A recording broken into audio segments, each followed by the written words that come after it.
ನಿನ್ನ ಚರಣ ಭಜನೆ ಆಶೆಯಿಂದ ಮಾಡುವೇನು ದೋಷ ರಾಶಿ ನಾಶ ಮಾಡು ಶ್ರೀಶ ಕೇಶವ. ಶರಣು ಹೊಕ್ಕೆ ನಯ್ಯ ಎನ್ನ ಮರಣ ಸಮಯದಲ್ಲಿ ನಿನ್ನ ಚರಣ ಸ್ಮರಣೆ ಕರುಣಿಸಯ್ಯ ನಾರಾಯಣ.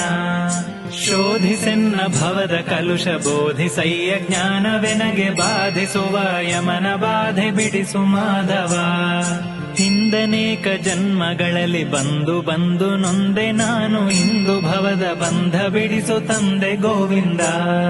ಭ್ರಷ್ಟನೆನಿಸಬೇಡ ಕೃಷ್ಣ ಎಷ್ಟು ಮಾತ್ರ ಬೇಡಿ ಕೊಂಬೆ ಶಿಷ್ಟರೊಡನೆ ಇಟ್ಟು ಕಷ್ಟ ಬಿಡಿಸು ವಿಷ್ಣುವೇ. ಮದನನಯ್ಯ ನಿನ್ನ ಮಹಿಮೆ ವದನದಲ್ಲಿ ನುಡಿಯುವಂತೆ ಹೃದಯದಲ್ಲಿ ಹುದುಗಿಸಯ್ಯ ಮಧುಸೂದನ. ಕವಿದುಕೊಂಡು ಇರುವ ಪಾಪ ಸವೆದು ಹೋಗುವಂತೆ ಮಾಡಿ ಜವನ ಬಾಧೆಯನ್ನು ಬಿಡಿಸು ಶ್ರೀ ತ್ರಿವಿಕ್ರಮ.